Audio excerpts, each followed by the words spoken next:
Hi, I'm Karlin Borisenko. In early 2020, I was the knitting Democrat who accidentally went viral on the internet for going to a Trump rally and then left the party. I became the conservative darling, was on all the shows, traveled around the country, and then realized that conservatives were no better than Democrats. If there's one thing that I've learned, it's that both political tribes are two sides of the same coin. But it wasn't all bad. On my journey, I became obsessed with understanding the woke ideology and the culture war. I broke the story of the city of Seattle doing segregated training with its employees. How bad has this stuff become? The city of Seattle has now put out, I'm not kidding you, this is according to Dr. Karlin Borisenko, who's an organizational psychologist. The city of Seattle asked its white employees to voluntarily spend a day off in a training about their internalized racial superiority. I broke the story that led to the first ever federal lawsuit against critical race theory in the schools. I broke the Coke Be Less White story, one of the biggest anti-woke stories of all time. It got over 30 million views. Coca-Cola's corporate headquarters even had to change their outgoing voicemail. Throughout the past few days, you may have seen inaccurate reporting on the content of our recently launched diversity, equity, and inclusion training program. I exposed the schools in Burlington, Vermont for grooming middle school children live on the internet. They called me an unwoke cult leader for that. And the Vermont Human Rights Commission slandered me publicly as being a hate channel. I even got called a hero in Breitbart for exposing that the Washington Post was writing a hit piece on Christopher Rufo. I have broken story after story after story about what's going on in the public schools, from Cambridge, Massachusetts, to autistic sex education, to the Department of Education in Michigan, literally training teachers all over the state how to groom children. I wrote a book called Actively Unwoke, the ultimate guide for fighting back against the woke insanity in your life. I host a podcast all about fighting back, and I'm downloading all of my knowledge to you on my Substack, karlin.substack.com. The world is a crazy place.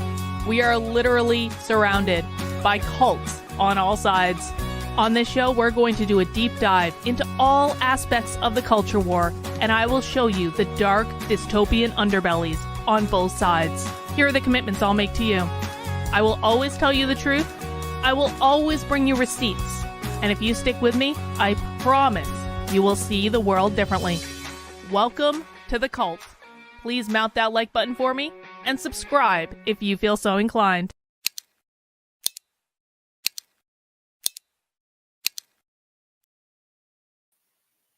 Well, hello. Happy Monday. Welcome to The Cult. The Cult is a show that I stream Monday through Friday on this here YouTube channel, or on Rumble, or on X, the platform formerly known as Twitter, which I will never stop calling Twitter.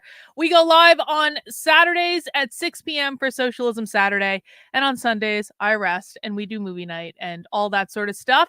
And we are kicking off this week with a bang, guys, because over the weekend I was doing some research, as I'm prone to do, because of course I have no life outside of following around the socialist left and tracking every single thing they say and do on the internet.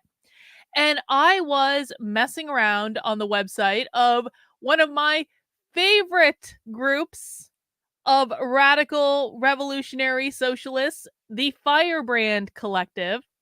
The Firebrand Collective is made up of the Denver Communists, the Radical Revolutionary Socialists in Seattle, and the Boston Radical Revolutionary Socialists, the Boston Revolutionary Socialists. And these three groups have come together, and they're trying to get other groups involved as well to create the Firebrand Collective, which is a collective that is so far left that they do not allow their members to be part of the Democratic Socialists of America, because the Democratic Socialists of America, even though conservatives think that the Democratic Socialists are like the most far left thing that has ever happened in the country, no, they're not.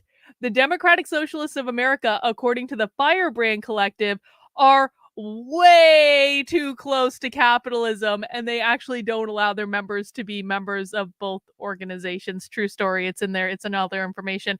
But I like the Firebrand Collective. First of all, they've got some good branding, man. Someone in marketing is working in the Firebrand Collective because they do a good job of like image and branding and all that stuff. And I gotta say, the Denver Communists have some of the coolest effing t-shirts that I've ever seen. Honestly, they were all wearing them at the socialism conference. There was a huge contingent from Denver. Denver, by the way, Colorado in general is going to be socialist. I hope people understand that. Like, huge amounts of socialist things coming out of Colorado, but including they have socialist teachers elected to their state House of Representatives.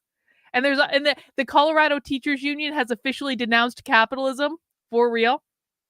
Anyway, that's a side note. But the Denver communists have like some of the coolest t-shirts I've ever seen, legitimately. They were wearing them around the socialist conference. And I was like, oh my God, I want one of their t-shirts. Like, I'm starting this thing where I'm starting to collect like socialist swag, like socialist and communist swag and like propaganda and like t-shirts and stuff, just because like this is what I spend my life thinking about. And even though I think they're all insane, I actually do think that some of their swag is kind of cool. And I'm going to make a whole thing on my wall eventually.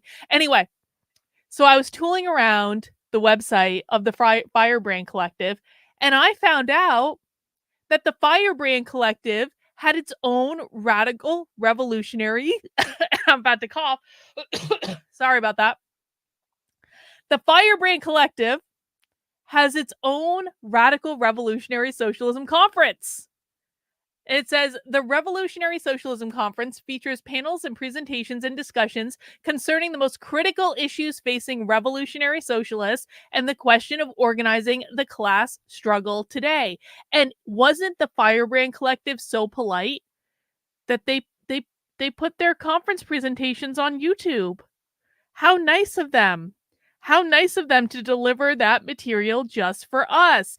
And so sadly, this is from 2022. It looks like they didn't have one in 2023. I really do hope they get their act together for 2024. I think that would be great. And Jordan Peterson collected Soviet era art. Like, yeah, like Soviet propaganda. I saw a whole exhibit of Soviet propaganda when I was in London. It was at what was it at? The Modern Art Museum, the Tate Modern had a whole exhibit of like Soviet propaganda. It's got some cool stuff, man. Like, you got to give the socialists credit for something. They know how to do propaganda well.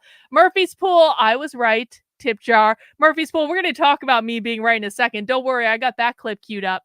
But so, guys, today I thought we would watch one of the presentations from the Radical Revolutionary Socialism Conference, and we're going to watch one about bodily autonomy, abortion rights, and trans justice. Now, the reason I picked that one is not that.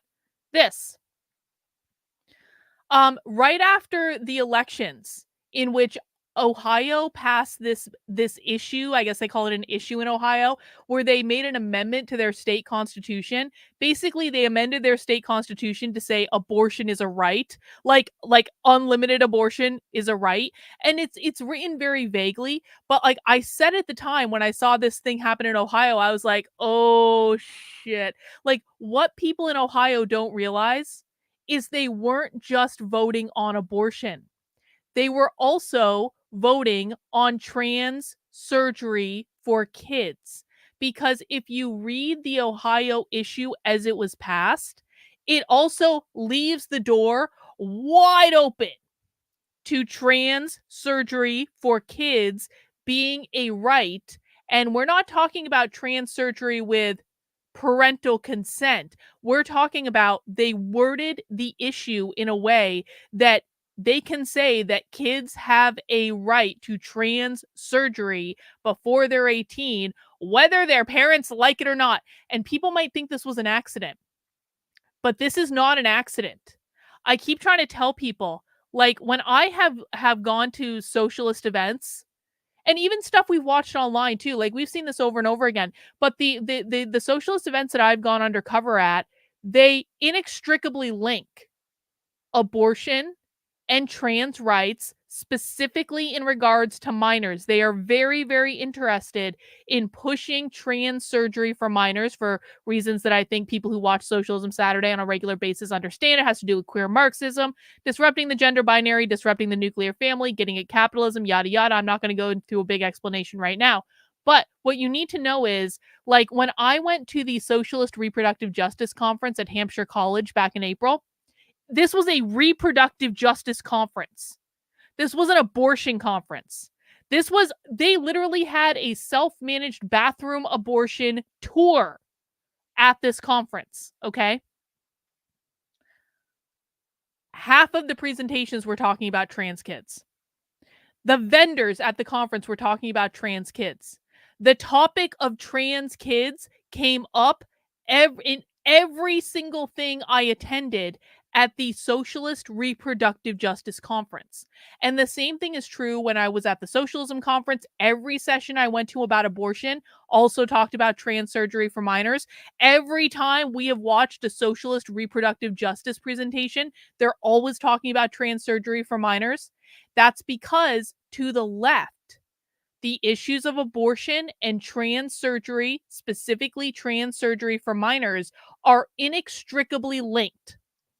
So what that means is anytime that you find the left doing something around abortion, you have to start with the assumption that they're also doing something scandalous around trans surgery for minors. You just have to assume it and read everything they do with that intention, because if that Ohio measure had been read with that frame of mind, people would have seen it much differently. This was not just an abortion measure. This is something that opens up a whole other can of worms. So today, how great for us, one of the presentations at the Radical Revolutionary Socialism Conference makes this explicitly clear in the title. The title is Liberation for All. Liberate means to free oneself from capitalism or the gender binary, et cetera, because the gender binary was created by capitalism. Liberation for all, bodily autonomy, abortion rights, and trans justice. Look at the language. They have linked abortion and trans justice. So this presentation is about 40 minutes long, which of course means it'll take us about an hour and a half for us to watch. But we're going to watch the whole thing and we're going to talk about it. Before we get into that, I have a couple orders of business. Yes, Gloria, I agree that, well, I think Socialism Saturday was a turning point for me. The Socialist and Reproductive Justice Conference was just like, that kind of just solidified everything. I got to tell you that I was thinking about this the other day. I was like, I remember sitting in that conference and being like, I'm in an episode of Socialism Saturday right now. I was like, the last presentation of the day, when I was surrounded by all of these gender studies majors with shaved heads and like hairy legs and things and bad tattoos and like bad outfits, I was like looking around the room going, I am in an episode of Socialism Saturday right now. And I almost had a panic attack. I swear to God. But I think it was a turning point in a positive way. Nuru2 says, Argentina is about to get interesting. Javier won. Yeah, we're going to talk about Javier in a second. So yeah, that's what we're doing today, guys. Couple other orders of business. Now, number one, if you have not come to Socialism Saturday recently, I got to tell you, you missed a banner Socialism Saturday on this past Saturday. The second half of the Women's Socialism Conference. This is possibly one of the most revealing Socialism Saturdays ever. And it's really too bad because a conservative podcast host decided to attack and raid my stream because we wouldn't give him the attention that he felt like he deserved in my chat. So he went and got his audience, and his audience started attacking and raiding my stream at the beginning of it. And they downvoted it like actually quite a bit. And so conservatives, again, screwing things up, because they want all the attention for themselves and can't bring themselves to sit their asses down and listen to what the left is saying. So again, guys, like I keep telling people all the time, I just did this podcast interview earlier today where they were like, Carlin gets attacked from the left. And I was like, no, I don't get attacked from the left at all. I get attacked from the right. It is the right that is always trying to fuck up things I'm doing. But if that conservative podcast host had sat his ass down and listened, he would have learned more about the left and what the left really believes and who the left really is in a single night than he has ever learned about anything like from any of his other conservative influencers in his natural life. And I want to just play this clip because I got to say, this clip that I made was a vindicating moment for me. I'm really happy about this. And just in case you missed it, I want to give you a little taste of what you missed. This was one of the presentations, one of the main presentations in the entire conference. And I just want you to hear from the socialists with me doing commentary over it. I want you to hear that I was right, and I was always right. And I'm going to take a victory lap because I've been raked over the coals for this. I have been called crazy all over the internet for years. I have been smeared. I have been defamed. I have conservatives trying to hijack my goddamn stream all the time to make it about them and their feelings. But I was right.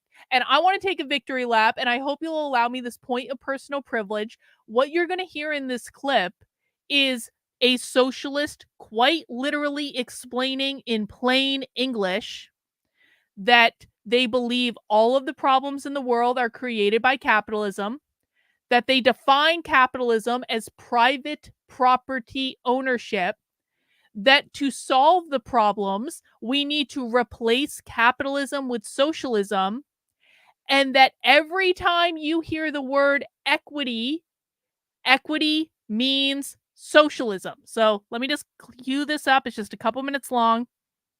Thank you for allowing me this point of personal privilege, and then we will move on to the other socialist presentation. All right. It's no secret, right, that many of our communities are in crisis. And in fact, it's the current capitalist system that confronts the world with these crises of mass inequality, climate change, war, and the list really goes on and on, right? While millions of people I'm so happy because what have I been telling you guys for like years, it seems at this point? That the 4 goals of the woke left are always and forever the same. Gain as much power as possible, destabilize the system, attack capitalism, usher in their Marxist utopia. So one of the things that socialists do is every problem that they talk about, whether they believe it's a real problem or not, it doesn't really matter. Every single problem that leftists talk about, they're going to say, do you know what caused this problem? Capitalism. Capitalism caused this entire problem. Capitalism is to blame for every pain you feel. Capitalism is the bane of our existence. Capitalism is what keeps us an oppressed people. Every single thing from climate change to inflation to COVID to education, every single problem we have in society is the fault of capitalism.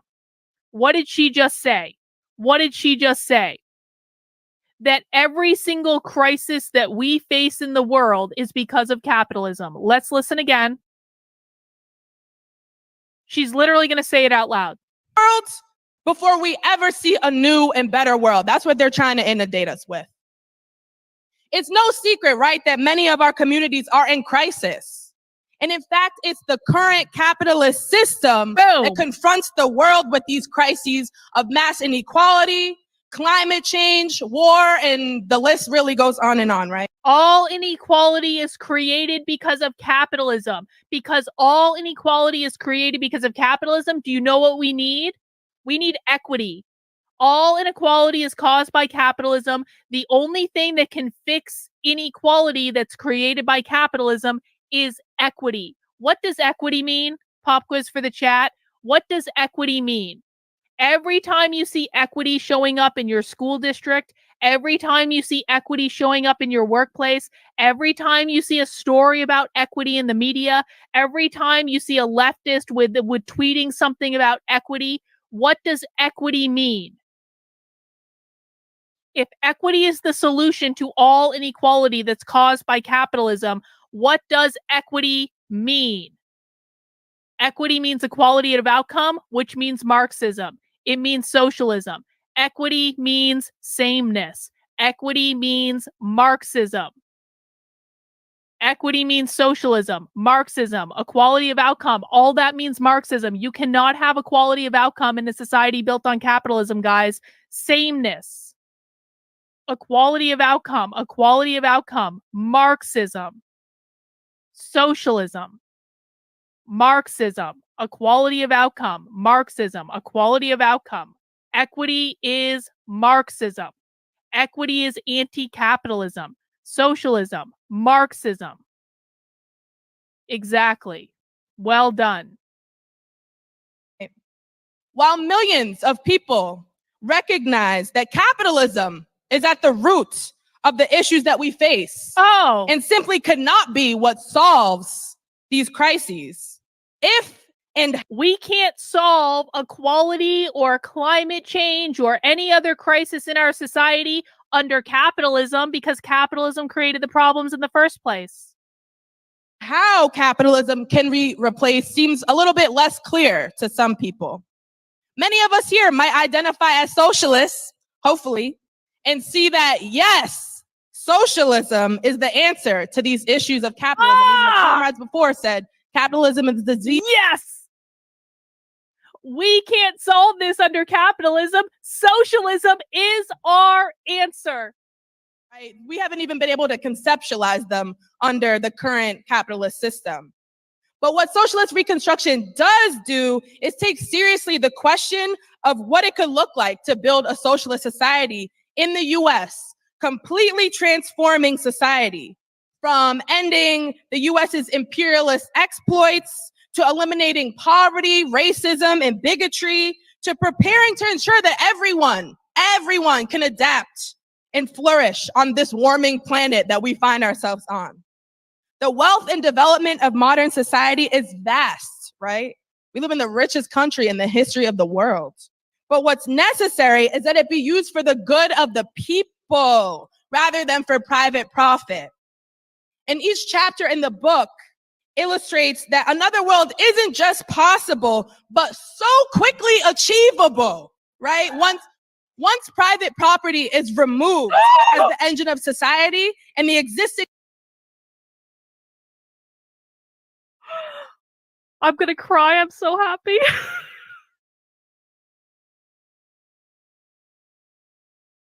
What do they mean when they say they want to get rid of capitalism? Once private property is removed as the engine of society.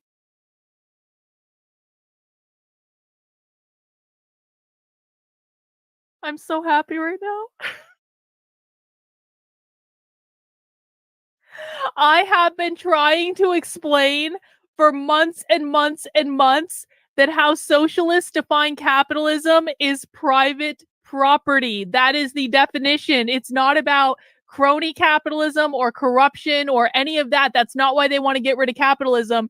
They define capitalism as private property. Private property is what they want to abolish. She just said, once private property is removed as the engine of society. Let's experience that magic again. And each chapter in the book illustrates that another world isn't just possible, but so quickly achievable, right?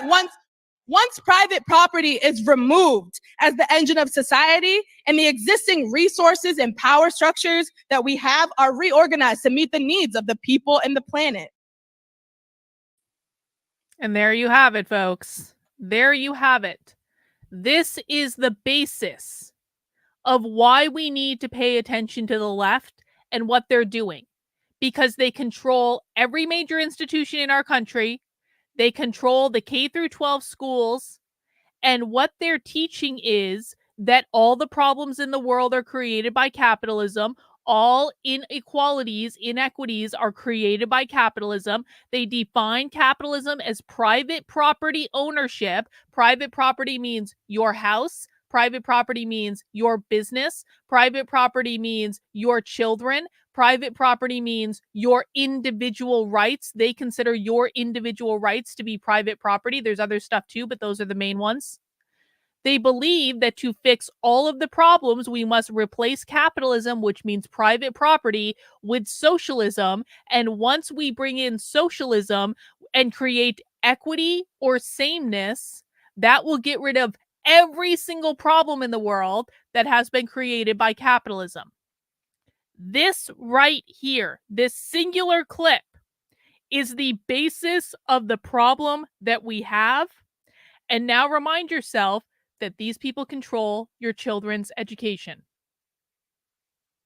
Every single kid that has been in the public schools since roundabout 2008, 2009, 2010 has been taught this since kindergarten.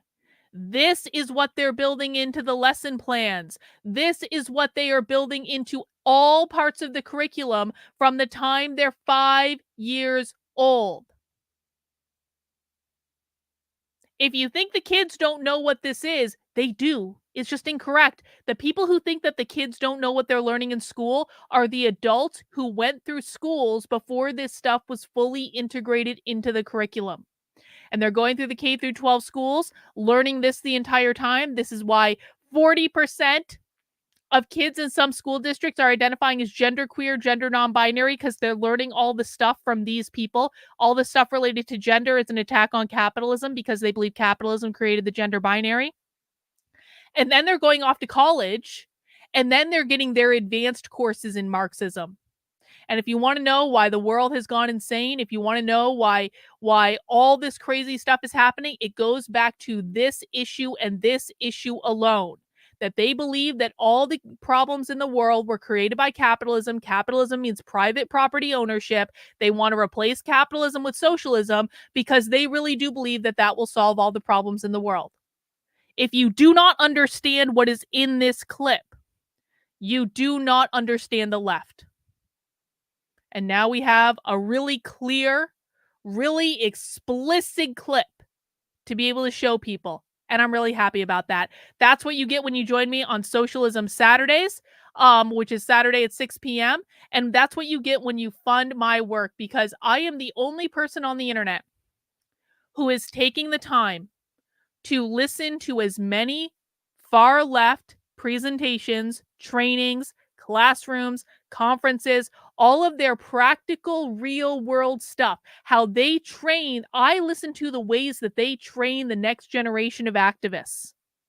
And I report back to you what they're talking about, what the language means, and I give you resources to be able to show other people. So when you're funding my work by heading over to my Substack, which is Carlyn, KARLYN.substack.com, this is what you're funding. That clip that we just watched came from the middle of a 6-hour socialism conference stream. We spent probably a dozen hours going through the materials just in that one stream to find that 7-minute clip that explains clearly and explicitly what's going on. That's the amount of time it takes to do this stuff, guys. When you fund my work for $8 a month, $80 a year by signing up over on the Substack, you are funding my time. Because time is the most valuable commodity we have. I could be spending my time doing consulting. I could be spending my time doing things that are, quite frankly, far more profitable than what I'm doing online, trying to show people what's going on, breaking it down, explaining it, and I fund all of my work out of the Substack. If you appreciate what I'm doing, I'm trying to get to 200 new more paying subscribers by the end of the year, 100 in the month of November, 100 in the month of December. We're about 25 paid subscribers away from hitting the goal for November. So I really appreciate everyone that has signed up in November. We still got a little bit more to do. I really want to keep on track. And in order to do that, I do try to provide you guys with incentives to support my work. One of the incentives that I want to give you is coming up tomorrow. Because tomorrow, we're not doing we will, I think, do a regular stream tomorrow. But after the regular stream, later in the evening, we are doing a queer sex positive activism training. I am infiltrating a live woke training that's going to be very sexy, very kinky, very queer positive, to talk about queer and trans liberation in a sex positive way. And the reason that we're doing this is last week, I introduced you to a queer psychotherapist that is in charge of training your kids' mental health professionals in the state of New York. This guy, this Faye, because they go by Faye pronouns. This Faye is a former sex worker. This Faye is into kink. This Faye is into polyamory. This Faye is into all sorts of sex positive things. And I was like, what does it actually mean to be a sex positive queer activist? Well, we're going to find out tomorrow, guys. This is a supporter exclusive live stream tomorrow evening. I'm going to be sending out information to everyone who is subscribed on my Substack, where you get to come and learn what it means to be a queer sex positive activist. I think this might be one of the most interesting spy streams we've done all year, and I'm really looking forward to it. And if that wasn't enough, I also am still working on funding my biggest woke infiltration ever. This is going to be before the end of the year. This is a woke teacher training that is a multi-day teacher training that I'm not going to tell you what it is because I don't want to give it away, but I will be communicating with supporters of my work who are going to be able to watch live as we infiltrate a multi-day woke teacher training to show you what is going to be brought to your kids in the classroom. All of that is what you get when you support my work on my Substack, which is Karlyn, KARLYN.substack.com. And you're also going to get 2 supporter calls with me every single week, to include Mondays at 7 p.m., Wednesdays at noon. So we do have another supporter call coming up in about an hour and a half. You get access to my supporter Discord, where we do movie night. We just watched Gattaca last night. We do movie nights on Sundays at 8 p.m. It's pretty great. Honestly, movie night is like one of my favorite things of the week. We watch some great movies, have some good conversation. You're going to get some other perks too. And most of all, you're going to get my thank you for being able to fund my work. Again, I am completely funded by you. I do not take money from anyone who is politically affiliated, because they're all crazy people and I don't want to answer to them. I want to answer to you, providing you with receipts so you know what's going on and you can decide what you're comfortable with. I also want to let people know that I did add some new merch to the Unwoke art store last night. Now, as Kino is pointing out, Viva la Libertad Carajo. Yes, we all learned how to speak Spanish last night, didn't we? With the election of Javier Milei, or Millet, however you pronounce it. I'm not sure exactly where the accent is, but I created a special Javier design that says Viva la Libertad Carajo. And does everyone know what that means? Who knows what that means? It means long live fucking freedom. Javier is the first libertarian president in the world. He is an anarcho-capitalist. This is legitimate. He really, really, really, really is a libertarian. This is not just talk. Now, the conservatives aren't going to tell you that. The conservatives are conveniently sweeping under the rug that he is a libertarian, but we're not going to do that. So I've got this special Javier line with posters and sweatshirts and t-shirts. I love this design. I think it's so great. We got the ANCAP flag there because he's an anarcho-capitalist just like me. No government, but private property. And it's very exciting. It was an awesome night. I just couldn't believe it. So that design is up in the store. I also have the much requested, for years, people have been telling me to make this design.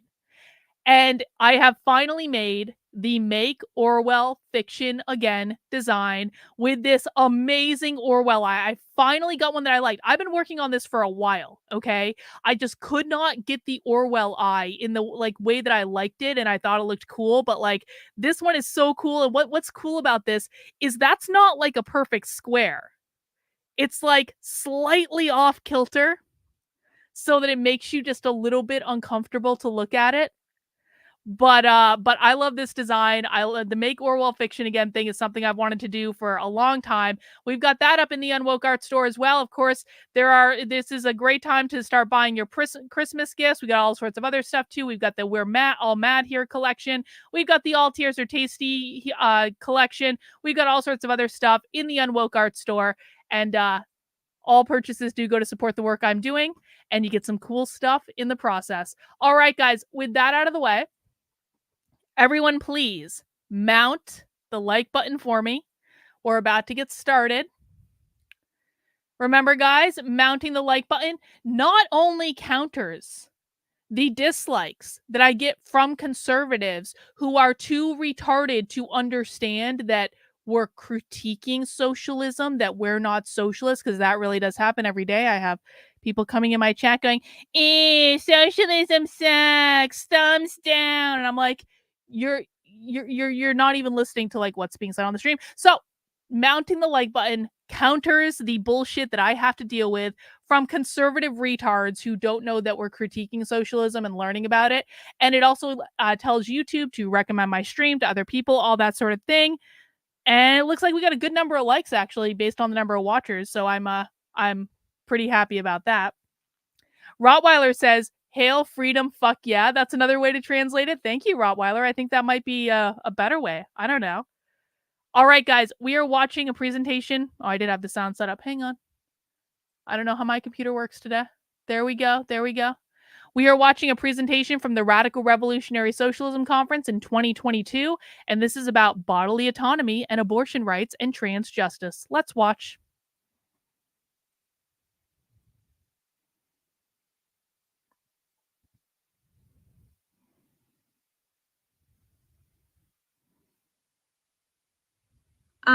So I'm going to jump right in. Good sound. As I'm sure, can everybody hear me first of all? Yes, we okay. can. As I'm sure we're all quite aware by now, on May 2nd, a draft opinion of the Dobbs versus Jackson Women's Health decision was accidentally leaked from the United States Supreme Court. And it kind of— This was in 2022. 2022. Yeah, you can already see she's got the bad socialist tattoos. For people who are new, socialists have this thing about bad black and white line tattoos. I don't know what it is, but anyway, she's got the bad black and white line tattoos you can see on her shoulders there. kind of seems as if we're all just patiently sitting around waiting for Roe versus Wade to be overturned, or at least that's been my perspective and experience here in Denver. Where the movement for reproductive rights has mostly been led by NGOs and dominated by liberal ideology so far. And this decision is actually the culmination of decades of attacks by the Republican Party and complacency by the Democratic Party. And when the decision is overturned this summer, we will very likely see over half of the US lose the right to an abortion. And 50 years of reproductive reforms will instantly be clawed back by an institution of 9 unelected elites at a time where only 30% of— We keep hearing socialists remind us that the Supreme Court is unelected. Why are they doing that? Pop quiz for the chat. We saw this all throughout the Women's Socialism Conference. We see this anytime they mention the repeal of Roe v. Wade. Why do socialists keep reminding people that the Supreme Court is unelected? What do you guys think?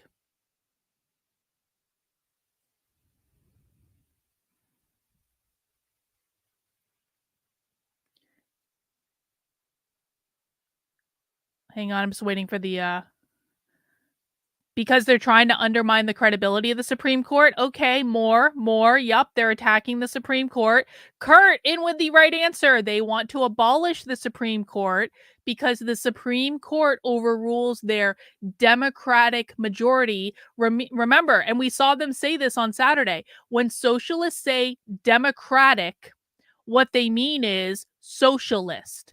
It is going to be considered undemocratic if it is not socialist. So they want to abolish the Supreme Court because the Supreme Court throws a major monkey wrench in their plans to bring in the socialist utopia because it's like a check on whoever they're able to get elected to office.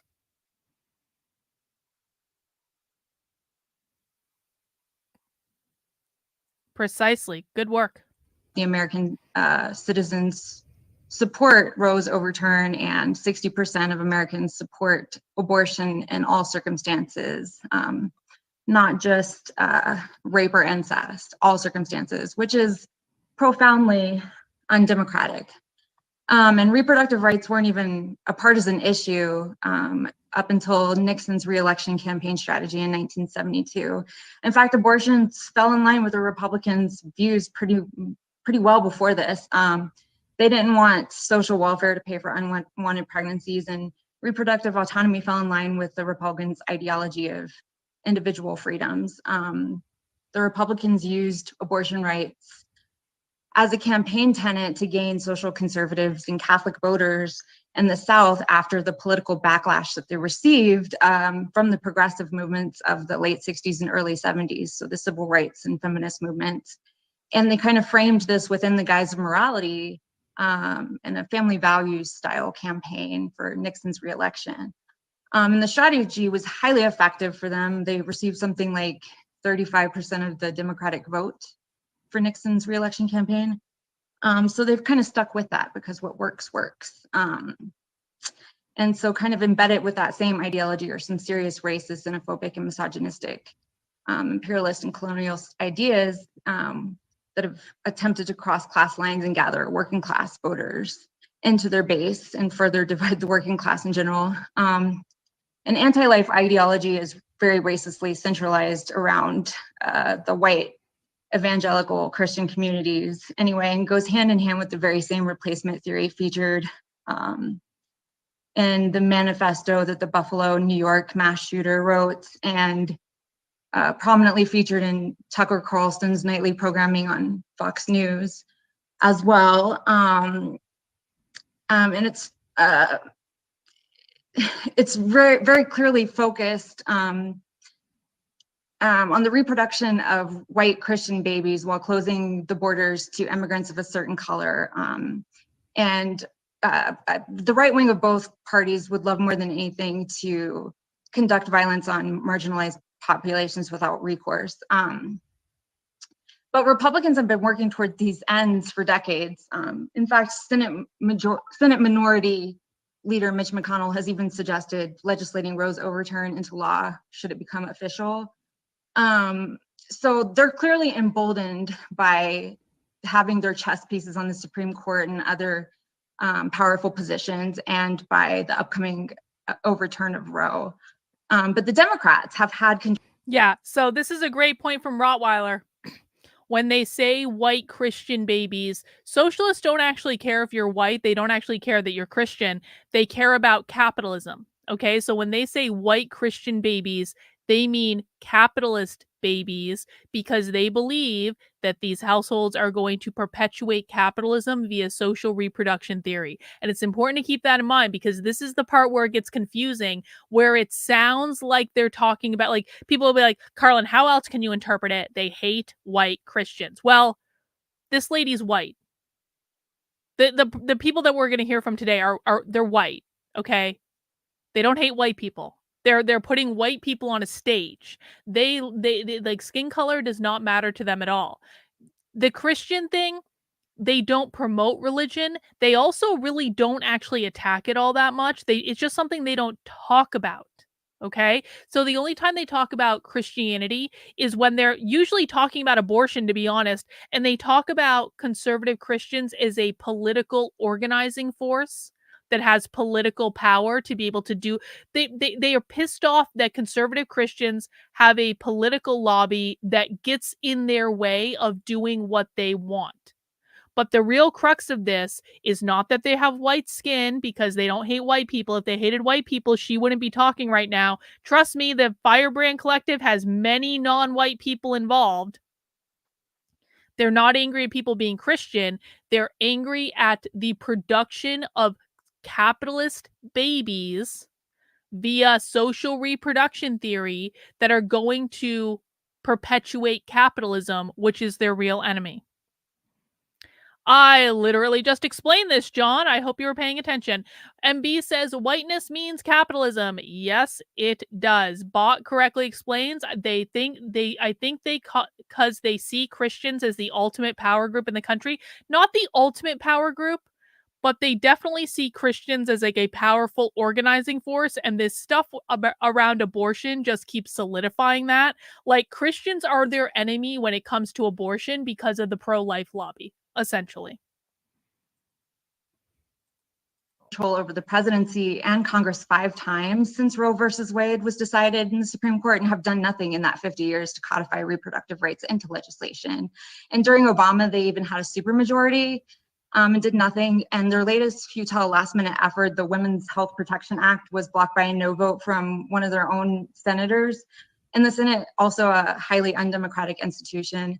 So the Democrats don't really. They talked about that the other night too. They also want to abolish the Senate, because the Senate, every state gets 2 votes. So they view that to be undemocratic because, again, it undermines their ability to get what they want. So not only do they want to abolish the Supreme Court, they want to abolish the Senate. And I think it should probably go without saying, these people do want to abolish the Constitution. Like, for real. They want to protect abortion rights either. And that's because it's leverage for them.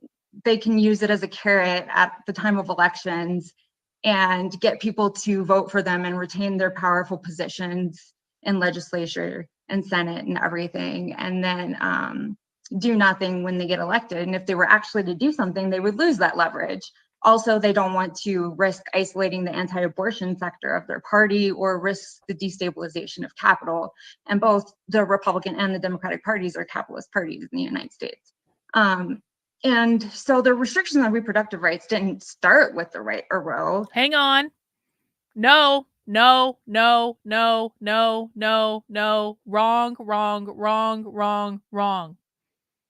They never talk about this. This is a right-wing talking point. This is not a left-wing reality. This is a right-wing perception of what they're doing. It is not true in reality. So we deal in reality here. We deal in what these people actually say. When these people want to abolish something, they say they want to abolish it. When these people want to get rid of something, nope, this is a right-wing talking point, bro. I will beat this shit out of you with a fucking stick. You will not bring right-wing talking points onto my channel.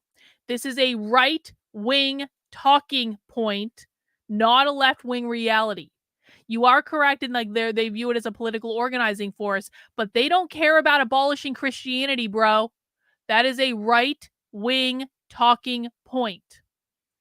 If they cared about abolishing Christianity, they would talk about abolishing Christianity. This is the people who say they want to abolish Christianity are just feeding their own persecution fetish. Then they never, okay, we can spend all time arguing, because you guys know when you argue with me, when I am obviously right and you obviously don't know what the fuck you're talking about, I will sit here and argue. And when I'm arguing with you, we're not actually listening to the real socialists, which of course is the point, right? You guys always come into my chat and fucking argue with me because you'd rather argue with me than listen to what the left is actually saying. I'm going to speak slow, bro, because I'm not dealing in socialist philosophy. I'm not dealing in like the complete works of Karl Marx. I'm not dealing in any of that. The only thing that we deal in on this channel is what socialists say and do in the real world. That is it. In the real world, they're not talking about abolishing Christianity. They're not writing books about abolishing Christianity. They're not teaching classes about abolishing Christianity. They're not holding conferences about abolishing Christianity. Do you know what they are talking about? They're talking about abolishing whiteness, which means capitalism. They're talking about abolishing the gender binary. They're talking about abolishing the nuclear family. They're talking about getting rid of work. They're talking about sex work as a profession. They're talking about abolishing the carceral system. They're talking about climate justice. They're talking about Palestine. When socialists want to do something, they talk about it all the fucking time. We deal in practical application here, not something that was written 200 fucking years ago by a dead guy. And you're not seeing the bigger picture. This is what I'm going to beat out of you with a fucking stick. You are not seeing the bigger picture. What you're seeing is someone wrote something 200 years ago that I don't like. We don't deal with 200 years ago written by a dead guy. We deal with what is happening in the real world right now. And in the real world right now, you are absolutely incorrect. They are not talking about Christianity at all. And I know that because I have listened to thousands of hours of these people over the past 3 fucking years, and you have not. In fact, Dolly Love is correct. When they have talked about the church, it's because they're infiltrating the church to take it over. But not to abolish it. Not to abolish it. They've never talked about abolishing it. Bro, they need Christianity, so they're infiltrating it through liberation theology. They aren't talking about destroying it. They're talking about co-opting it, which is different. Correct. Can we please stop arguing now? I'm going to teach people through hell or high water that if you come in my chat and you try to sling right-wing fucking talking points here, thinking that you know more about me, what these people are doing than me, we're going to see how that goes for you, bro.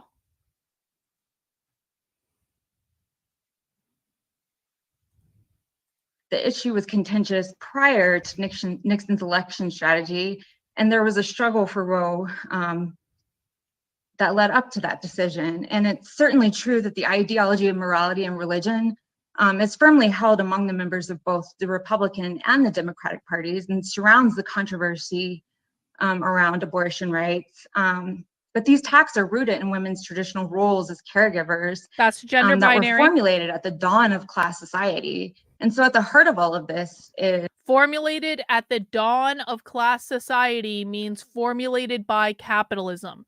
The dawn of class society is capitalism. Capitalism created the gender binary, which put women in the home, which put men in the workplace where they got all the power because they got all the money and had all the status and all that, where women were doing the unpaid labor in the home of raising the nuclear family, which perpetuated the capitalist system.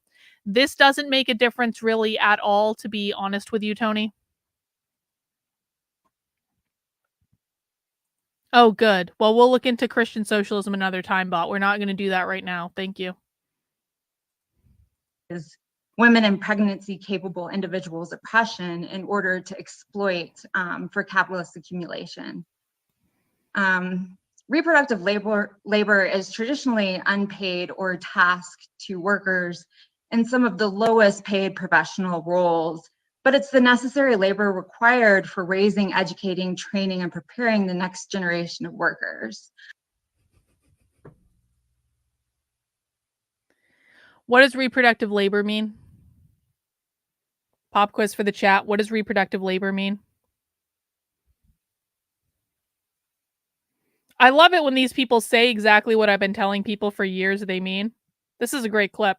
What does reproductive labor mean? Pregnancy-capable individuals. Yes. Reproductive labor means having kids. It means having kids. Rearing children. I like the word choice there. Raising the future workers. So when they say reproductive labor, they mean having kids. When they talk about mothers, when they talk about the gender binary being created by capitalism so that women had to stay home and do the unpaid labor of raising the future workers, which is what she just said, they're talking about motherhood. They don't use those words because they're trying to dehumanize all of it. The reason they don't use those words is that they believe the nuclear family perpetuates capitalism by raising the future generation of proletariat workers who are going to get inserted into the capitalist system to uphold the bourgeois. Okay? They believe, they call it unpaid labor because, bro, you keep arguing with me and I'm going to block you. We've moved on. If you want to keep arguing, we'll block you and remove the disruption from the chat. No, I'm not going to yell at you anymore. I'm going to ban you from the chat. Because now you're being a fucking distraction with what we're talking about. You are distracting people who actually want to learn with your fucking egotistical bullshit. Either you're here to learn or you can get the fuck out. Where was I? Before I was distracted by nonsense again. Anyway, let's listen to her say this again.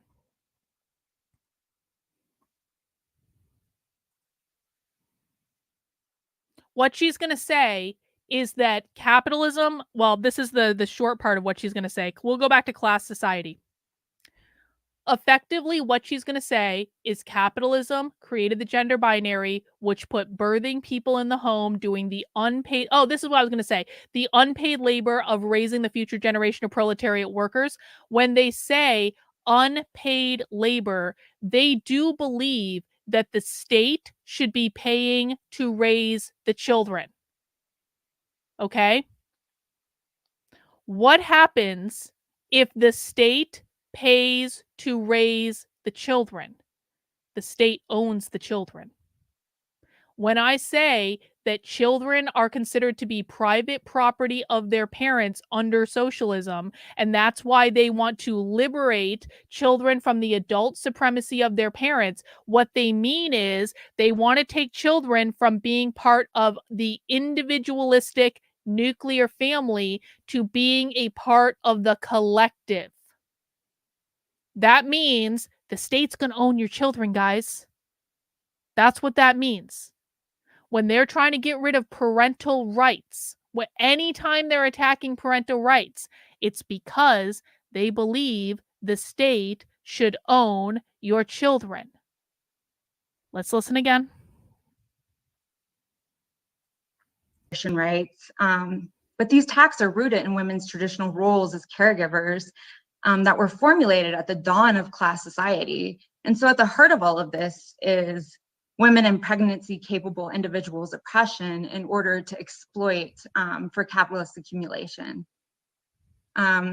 Reproductive labor is traditionally unpaid or tasked to workers in some of the lowest paid professional roles, but it's the necessary labor required for raising, educating, training, and preparing the next generation of workers. Do you hear that? Raising, educating, training, and preparing the next generation of workers means having kids. That's what that means. All right. Hey, Milk Tea Groiper. You guys know, do you guys know how you've been like haranguing me about like getting rid of private property being a way to get rid of like inherited generational wealth sort of thing? And I had never actually heard a socialist say that, so I hadn't really commented on it, but a lot of you guys have been haranguing me about it. On Saturday, on the last Socialism Saturday, towards the end, we got a clip where they literally talked about eliminating private property as a way to get rid of generational wealth. So you guys were right on that one, and I give credit where credit is due. Welcome, Milk Tea Groiper. Leave him alone. He is a groiper. No, leave him alone. He's a groiper. He's allowed to be a groiper. And hopefully, no, you haven't, but some of you guys have. I'm not saying you haven't harangued me about anything. I'm just saying some of you guys have. And so bring that message back to your groiper comrades. And it's good to see you, buddy. For the workforce, capitalists are getting like the discount of the millennia because of this necessary labor being performed for free or on the cheap. A lot of it is publicly funded services even. And see, now I feel like I'm going to find out that you're Wurzelroot in disguise, and I'm not going to like that. So can you please just not give me that image, Milk Tea Groiper? Thank you. And we all know how taxes work here in the US. So businesses are basically getting out of investing into their own labor pool because that's already been taken care of primarily by women and pregnancy-capable people, often in addition to working their regular paid jobs. And so that's like an epic grift. And for centuries, this socially fabricated obligation has been viewed as tradition, as we, women and pregnancy-capable people, are trying so hard to break with tradition. Pregnancy-capable individuals are constantly and violently being relegated back to these oppressive molds with roots in capitalist accumulation. And it would seem that the ruling class is very much invested in controlling reproductive autonomy as an extension of its power, creeping all the way from the production floors into our homes. Why does she think that the ruling class wants to prevent them from having abortions? Because that's what she's saying. She's saying all of these proletariat workers are oppressed because they're doing this work to hold up the bourgeois class with these profits and all this stuff, this accumulated wealth. And they don't want us to have unlimited access to abortion because them having because I'm not saying this well, because us having unlimited access to abortion is going to get in their way of creating profits. Why does she believe that the ruling class, which is going to be the bourgeois class, the capitalist class, the private property owners, why does she believe that they want to prevent her from having an abortion whenever she wants it? This is a pop quiz.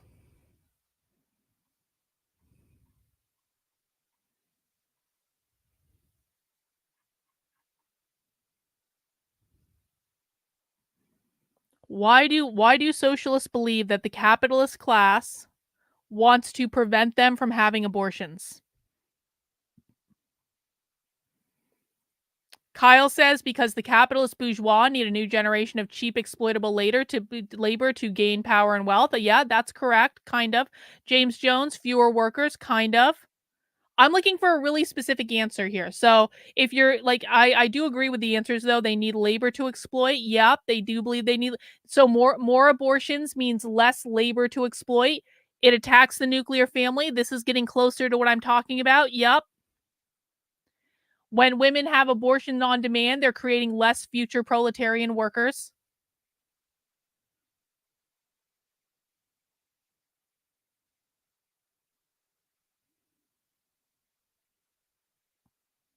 High worker availability.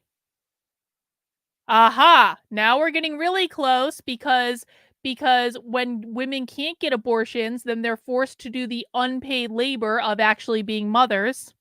Nick got to the answer I was looking for, which is the root of all of this. Abortion undermines the gender binary. If they believe that capitalism created the gender binary, then the gender binary is one of the things that they're going to need to destroy, which means they want a world full of theys, which is another topic for another day. That's really weird. We'll talk about that another time.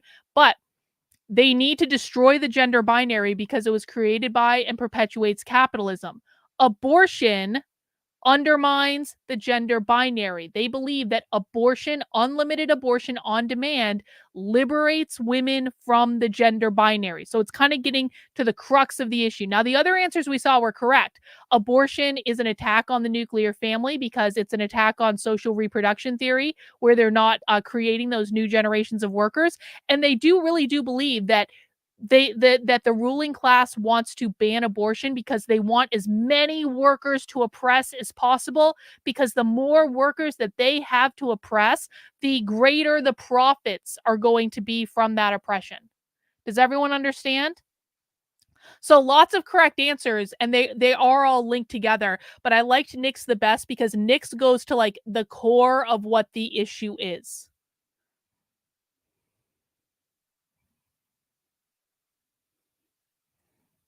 All right, well done.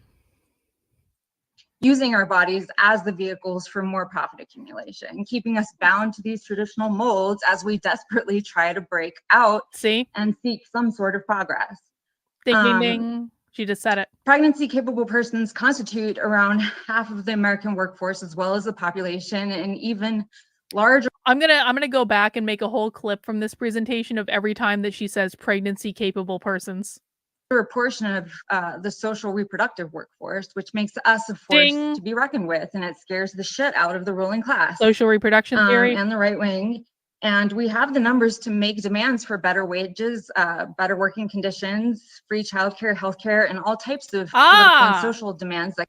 See, acoustic theory and I are going to start making up now. I yelled at him earlier, but you know what I respect acoustic theory? That after I yelled at you, you stayed in the chat and you kept answering questions in the correct way. So I hope we can mend fences, because this is correct.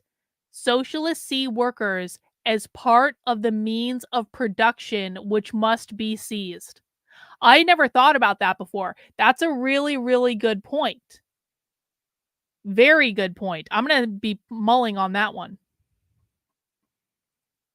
Could enhance the lives of millions, especially if these demands were ever to be made in solidarity with our male and trans counterparts. However, these demands would all be in direct contradiction to capitalist accumulation. And so under capitalism, reproductive rights will never be safe. There may be periods of relative stability, like we've seen for the last 50 years, during which we had the highly regulated, constitutionally protected right to privacy.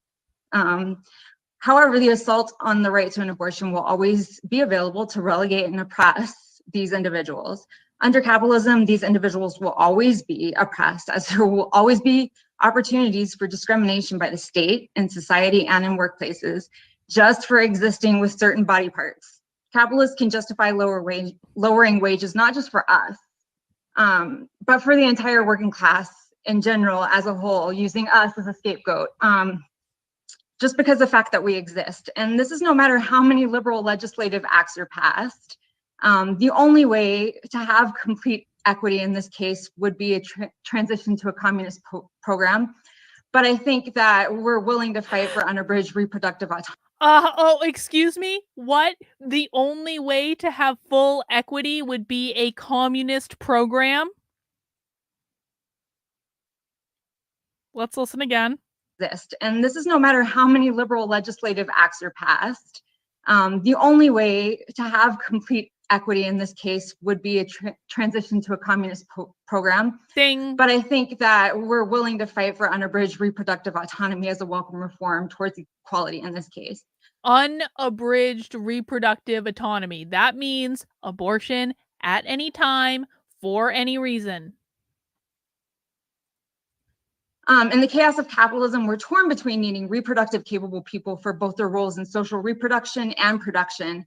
And as Lise Vogel points out this contradiction very succinctly when she said, from the point of view of capital, the social reproduction of the workforce is simultaneously indispensable and an obstacle to accumulation.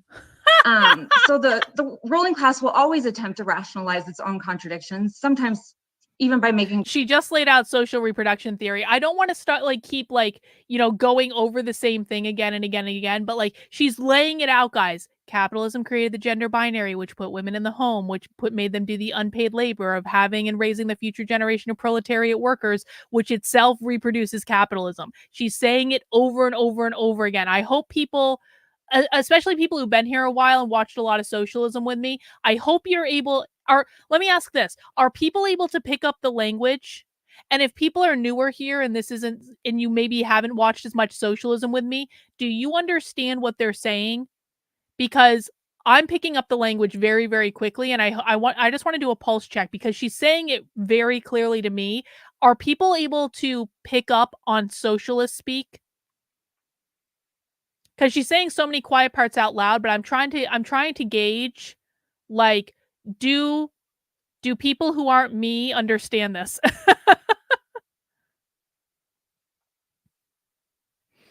Kaiwan is able to pick up on it. Dolly says yeah. Andre says it took me a few months, but yes. Sarah says yes. Brooklyn says yes. Ellie says yes. Jocelyn, I know I think you're relatively newer to this, so yeah, we'll take it a little bit slower. Leonard says it's come slowly. Judy is finally getting there. Beth says she's picking up better than before. Bespectacled is relatively new, following most but not all yet. That's okay, Bespectacled. We're glad that you're here. I'm definitely seeing it more. Been around for a year.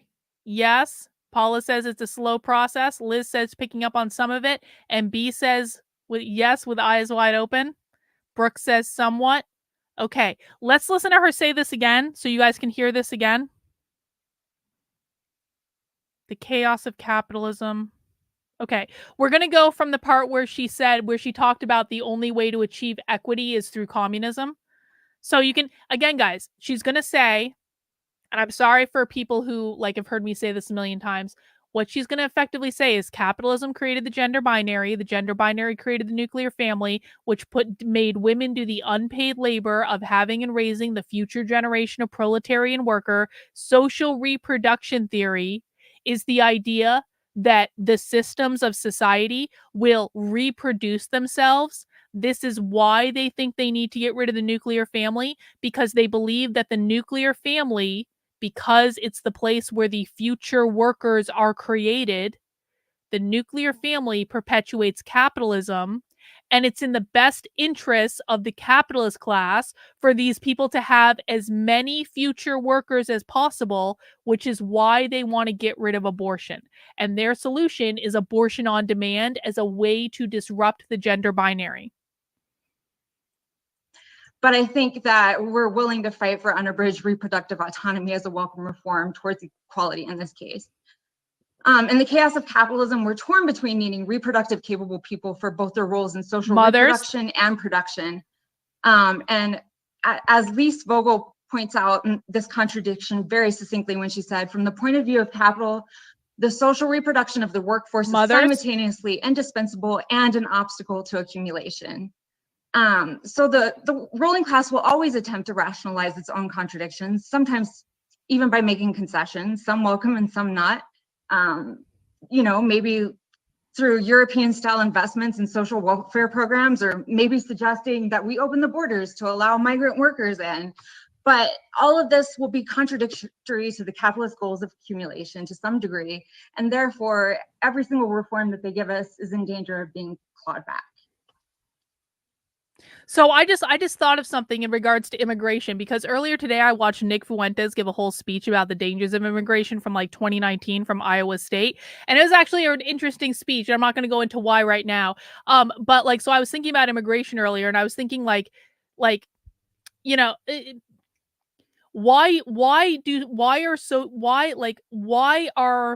it's a contradiction, right? Because what socialists would say is that unfettered immigration.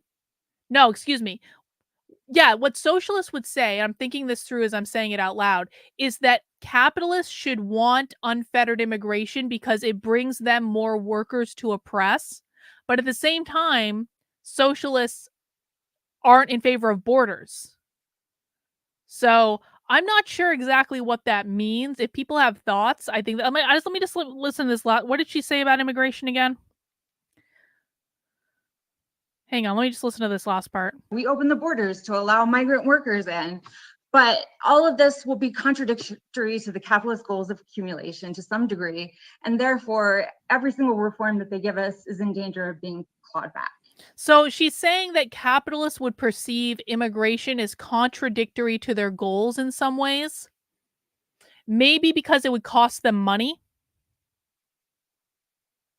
But that doesn't make sense to me, because in theory, based on their logic, capitalists should love immigration because it's like a ready source of like cheap labor. Anyway, I'm just going to think on that one. That's not really the topic today, but it's just something that's interesting to me. I'm trying to work out how they see it. So, oh yeah, thanks, Mary, for kicking it off. Is this a trans? It's a question of like how we actually got to this. Noelle, this is a trans. Wow. Noelle has a very deep voice. Situation here. Maybe it's not trans. Maybe it's a queer. One moment. Okay, and yeah, so women have been oppressed for centuries. Can't blame this all on capitalism. And in many societies, even for millennia. However, capitalism has exacerbated women's status, but how did they become oppressed in the first place? And what do trans and queer people have to do with this? If you ask a radical feminist, and that's radical in terms of going to the roots, not as in extreme or far left, the answer would likely involve patriarchy, or like an innate, unchanging, monolithic, male or masculine need to dominate and oppress, especially when it comes to women. Excuse me. Were this truly the case, women's best bet might just actually be to join the lesbian separatists, completely remove themselves from male society. Whether or not trans women would be allowed to join them would depend on just how far the radical feminists in question took the unchanging part of that analysis. The non-exclusionary radfems might give us a pass. You know, we're renouncing our maleness, removing that nasty testosterone. Or maybe we're just born with female brains and otherwise male-ish bodies, so you're good. The trans-exclusionary radfems, however, as the term states, would give us no benefit. Correct, John. No such benefit of the doubt. Correct. Male is male. Can't escape that. So we must be trying to gain entry into their spaces for nefarious purposes. If you think that sounds bleak as hell, with half of humanity irrevocably bound to oppress the other half, I agree. aside from flipping tables and preemptively oppressing men, or just getting rid of them entirely and switching to artificial insemination, I'm not entirely sure what route forward there would be for women's liberation, or even how we would get to such a route. There are some people who want to do that. Any radical feminists in the crowd who could fill me in on that after the conference, though, please? Sure. And if this also sounds like complete bunk, fortunately enough, it is. Not just because we find the TERFs morally reprehensible, not just because, you know, even physical sex is more of a continuum and a spectrum. Note, this is not saying that physical sex is socially constructed. Only the binary categorization thereof is socially constructed, I would say. But contrary to the slogan against the TERFs that it's NERF or nothing, there is plenty of room to argue for historically and materially grounded analysis of gendered oppression, i.e., that it is rooted in the gradual and contemporaneous rise of settled agriculture, class society, and heritable property.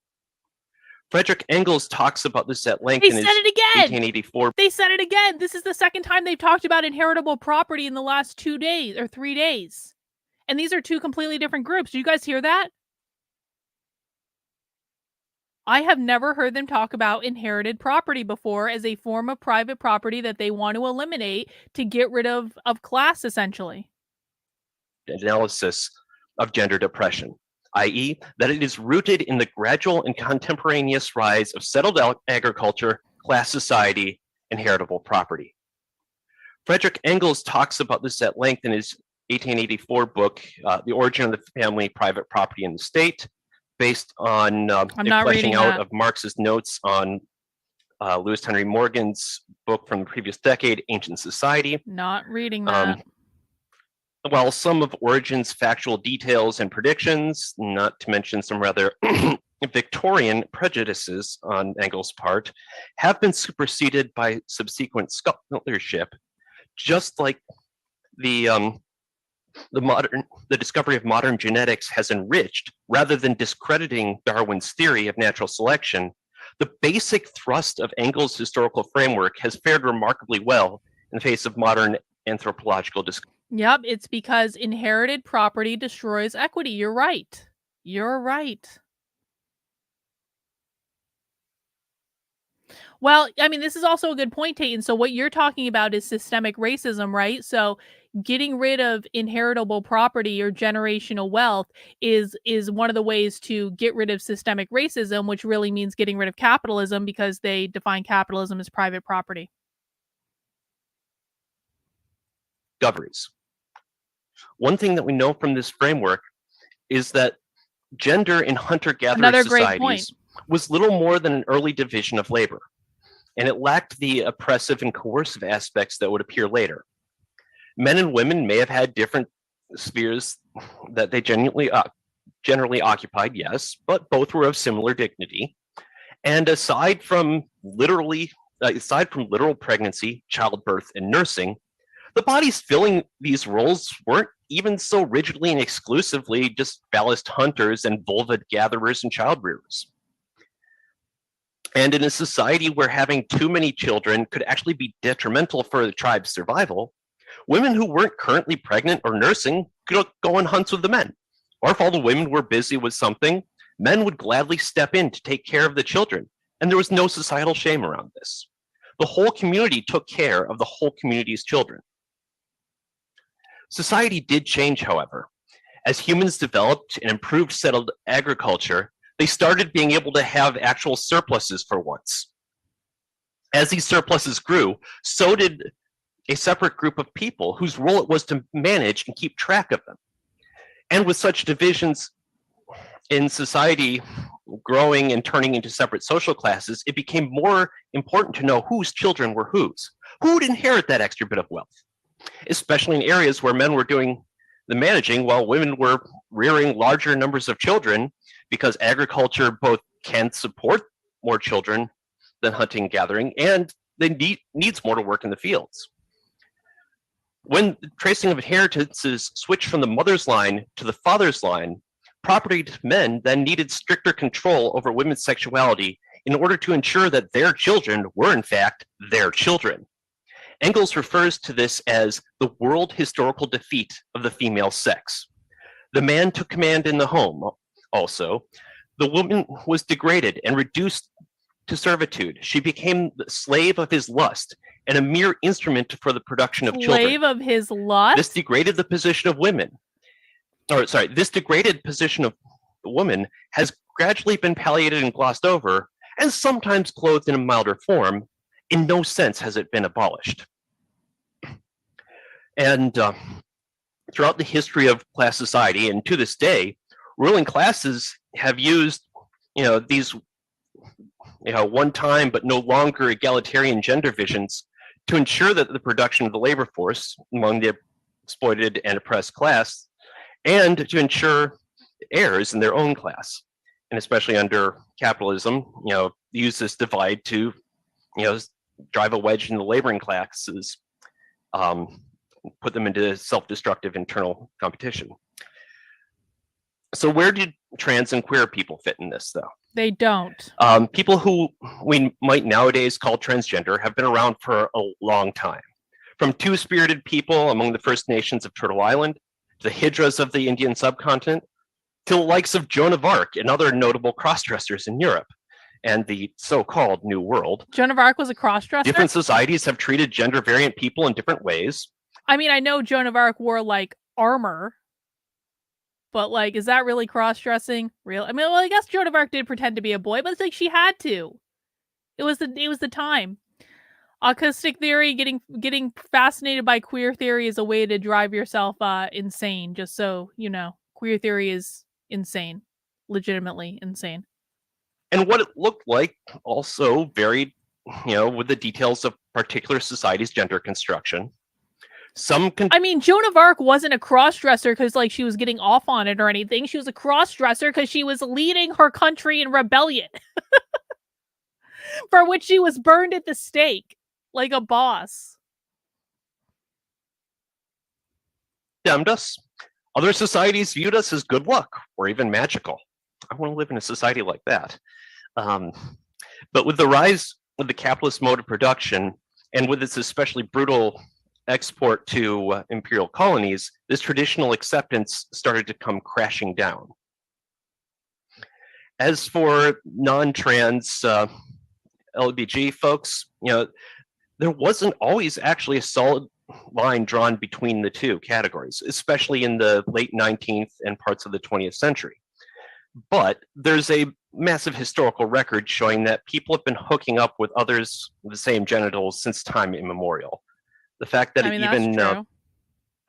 the fact that it even warranted a mention in the third book of the Bible, shows that, there was stuff happening at least as early as the Mediterranean Iron Age. And I'm sure there are examples from earlier. That said, the deal with the Bible, though, is that the Bible was telling men to stop cheating on their wives with other men. I hope people understand that. It wasn't about being gay, it was about infidelity. And they just happened to be cheating with other men because the Bible was a very gay time. The Roman Empire was a very gay time. The gays have existed throughout history. Gay identity, as we know it now, is only a couple of centuries old. As capitalism's enclosure of land forced people out of the countryside, it concentrated them together in unprecedented numbers. And with that came more opportunity for same-sex liaisons and experimentation, especially for women who are now outside of the peasant home. As Mary's talk pointed out, capitalism needs babies, but capitalists don't want to pay for them. Capitalist individuals. That is a great quote. What he means, what they mean by that, I will try to be gender non-binary. What they mean when they say capitalism needs babies, but capitalists don't want to pay for them, is that we talked about social reproduction theory. Baby, like having kids produces the future generation of proletariat workers, which are going to go into the workforce to be oppressed under the bourgeois capitalists. But the state doesn't pay for that. So anytime you hear socialists talking about how they want to smash the state or dismantle the state, or they might say that they're anarchists, they're not really anarchists. Anytime you hear socialists talk about the capitalist state, when socialists say they want to get rid of the state, what they mean is the capitalist state, and they want to replace it with a state of their own that is Marxist in nature, right?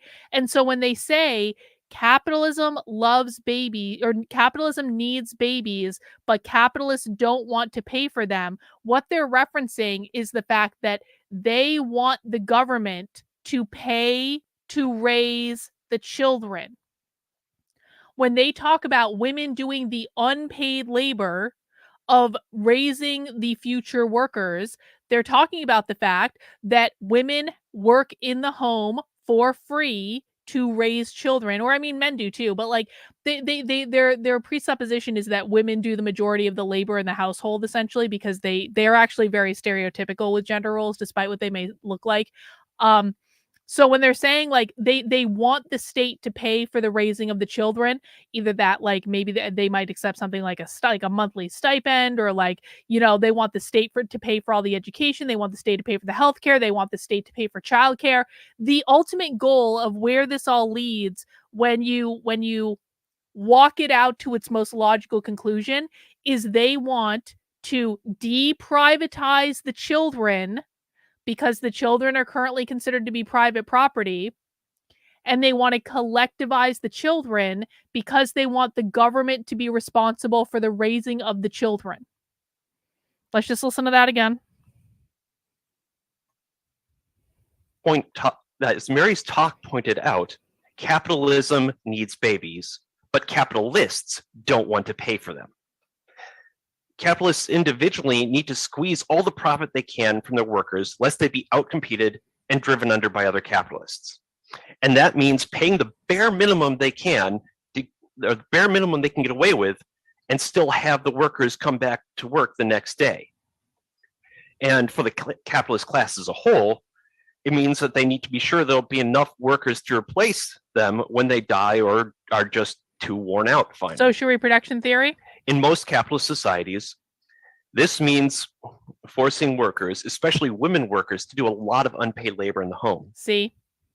Women having control over their own reproduction, however, throws a wrench into this process. Abortion. Whether it's through abortion or even just simple contraceptives. Ding. Trans people's very existence in the public eye can potentially call into question the very legitimacy of such rigidly prescribed and segregated gender roles.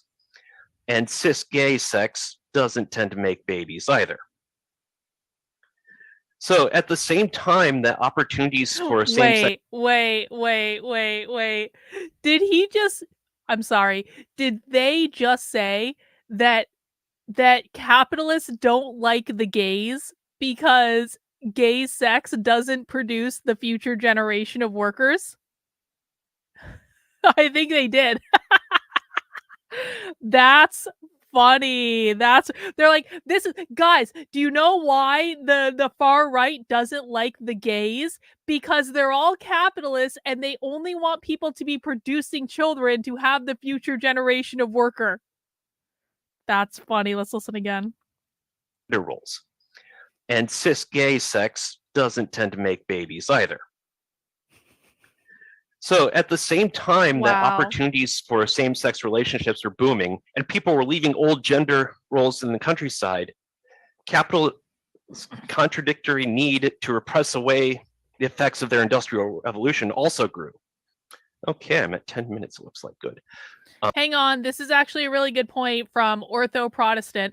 I assume rewriting history is an attempt to portray private property, capitalism, and gender roles as unnatural and unprecedented and therefore reactionary? Yes. I think that's actually a really good analysis of it. Also, when they're talking about teaching real history or accurate history in schools, what they mean is a far left radical interpretation of history that does this, but they also include race stuff and gender stuff and other stuff in there to kind of like spice it up and make it interesting.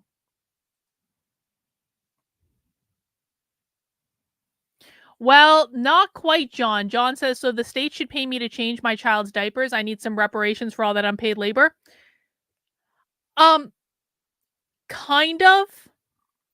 They want the state to pay for the raising of the children, but in the ultimate and in the interim, that might take the form of them paying you to change diapers and clean up and all that stuff through, again, like a stipend or something like that.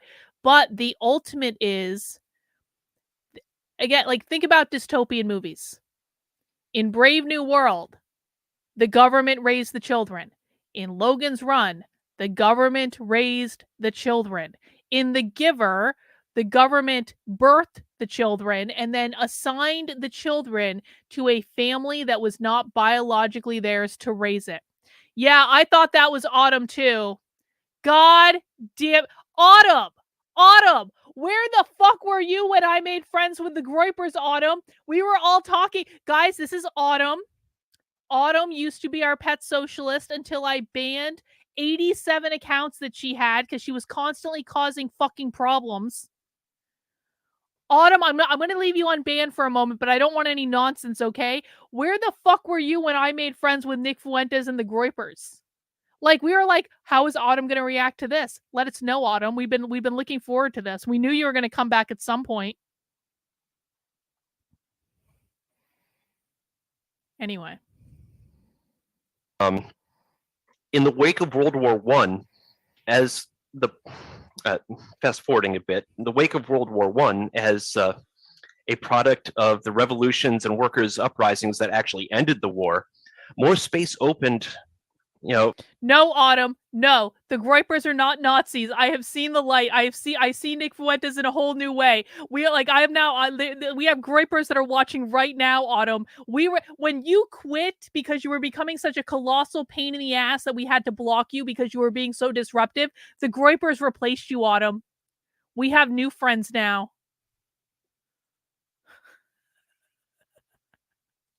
For flourishing of same-sex love and transgressive gender presentations, like even out in public. In Russia, the fledgling worker state scrapped the entire Tsarist legal code and conspicuously and intentionally left out any criminalization of homosexuality. The first time this has happened since the Great French Revolution more than a century previous. Women's rights in general also surged forward. You can't Divorce sit was with us, legalized, Autumn. and many social reproductive functions were brought back into the public social sphere, like public laundries. Autumn, I am not kidding at all. Autumn, I need you to go back and watch the video where I can. Autumn, do you know that Nick Fuentes has a crush on me? For realsies. For reals, or he did it one time. I don't know if he still does, but like, go back and watch the video where Nick Fuentes himself talks about how much he likes me and he likes my attitude. I'm just saying, things happened when you were gone, Autumn. Yes.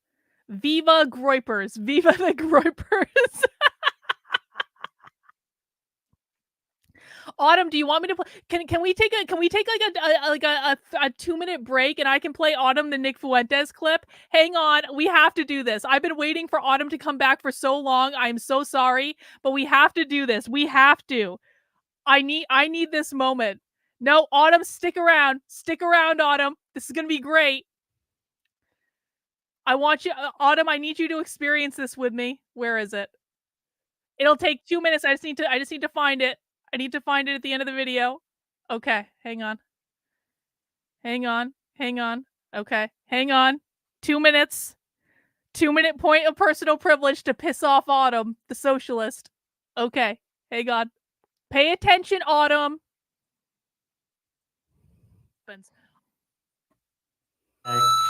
Spence sent $4. What's up with this Carlin girl? She was reacting to you and looking disgusted not too long ago. Did she fall in love with you? No, I fell in love with her. I mean, I just think she's so amazing. I don't know. She's just fun. She's funny.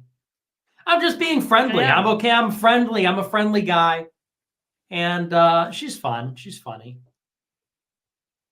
You know, I like it. We kind of have like a funny back and forth. I like her attitude. She's like a no nonsense.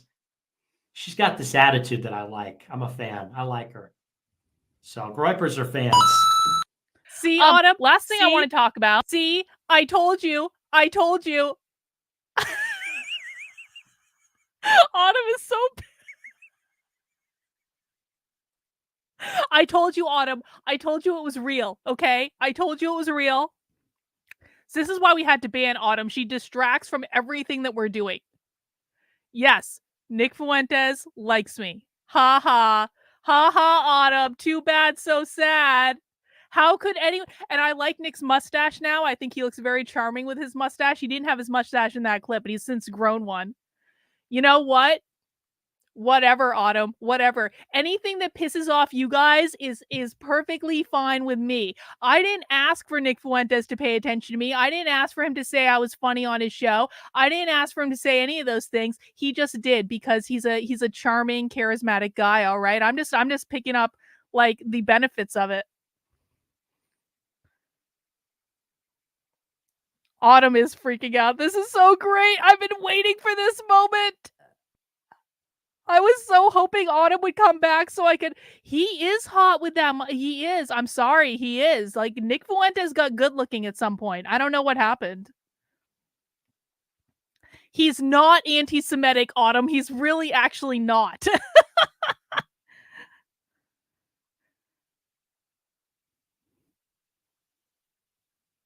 Anyway. Let's keep going with our orders of business now that we have thoroughly disturbed Autumn's sense of, like, the world. All right, let's keep going.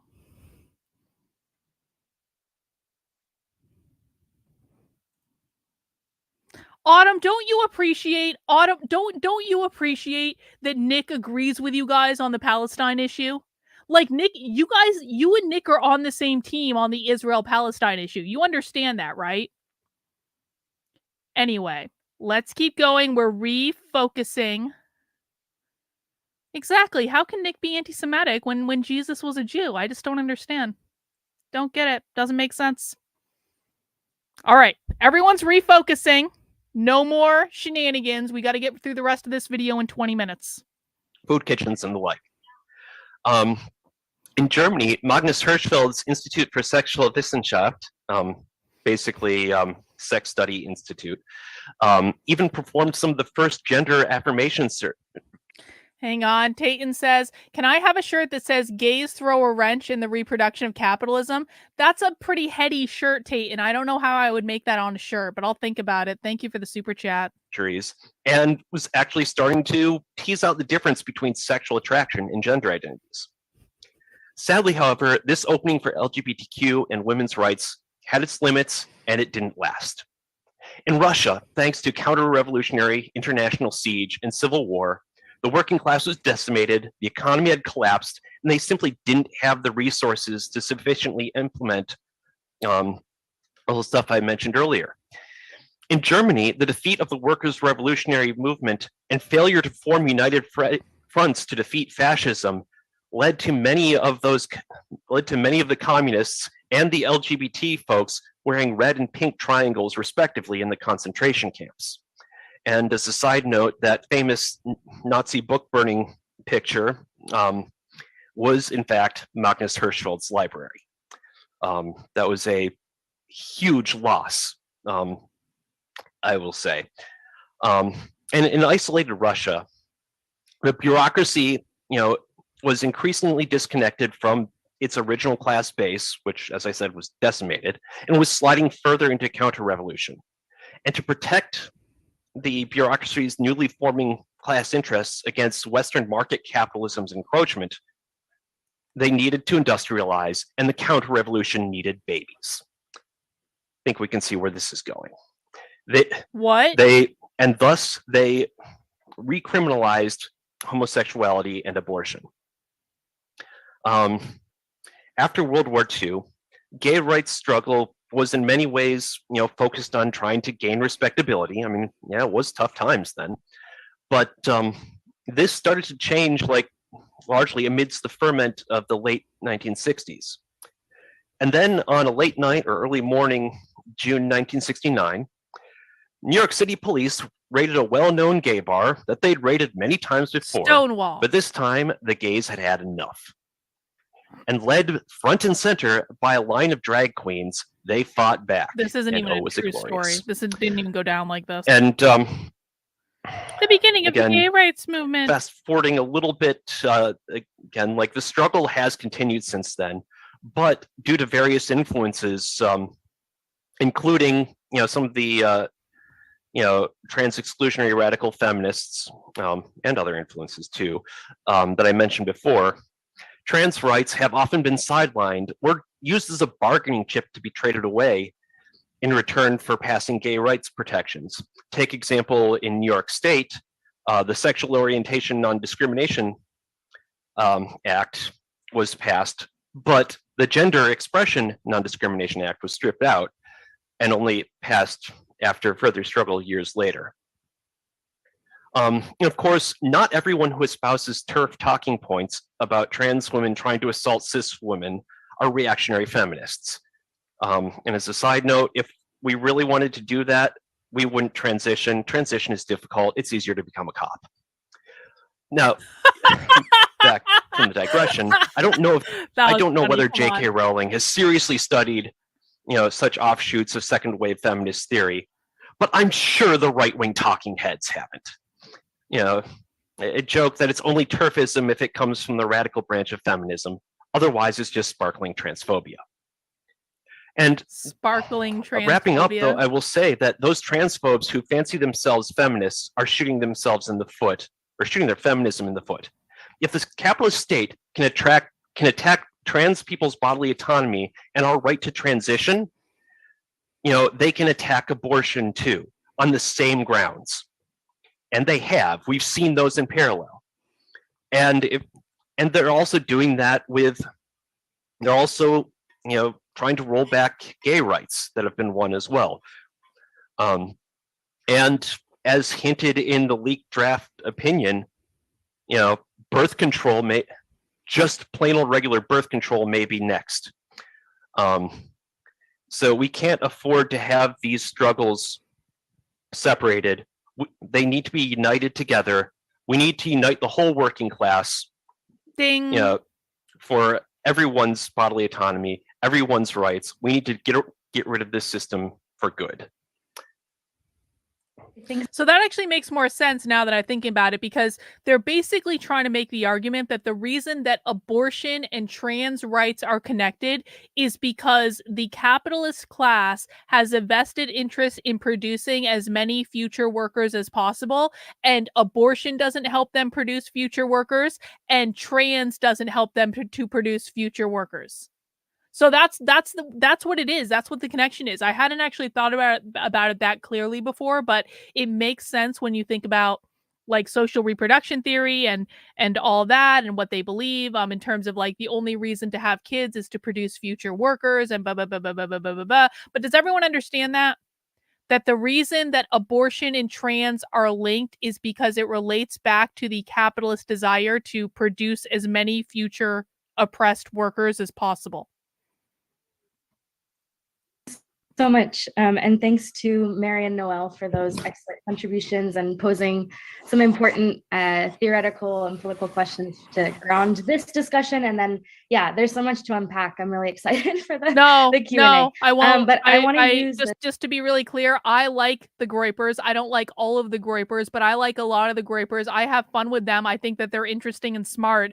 And they amuse me, and I like Nick Fuentes, and you can't make me stop liking him, and I like his content, and I'm gonna keep watching it just to piss you off, because that kid has been done dirty. Nick Fuentes has been done dirty by the conservative establishment. Of this, I am now sure. He is not the things that they said he is. I've gone back and watched a lot of his content now just to be sure. That kid got done effing dirty. And it's not cool, man. I don't agree with him on everything. I actually don't agree with a lot of the stuff that he says. but that kid's not a hateful person. I'm sorry. And I like the Grapers and I enjoy them. And they're welcome here, Autumn. And if you don't like it, you don't have to be here, okay? Nick Fuentes is basically a fucking communist. Do you understand this? Nick Fuentes has more in common with you guys than you even understand, because you don't actually listen to what he says. Anyway, we need to finish up, Autumn. No more arguing. The short time that I have to build off of the political analysis that they presented, sort of in an effort to characterize the reaction to these attacks so far and pose some questions about what comes next in the fight for abortion rights and trans rights in this moment, in the fight against oppression more generally from a revolutionary perspective. And the fact is, because just as background, the fact is, given in many ways, multi-class social movements have, in the aftermath of a long process of the gutting and the defanging of the labor movement in the US, these social movements have been a locus of struggle that are able to capture the discontent of a new political generation. How socialists relate to them is a critical one, right?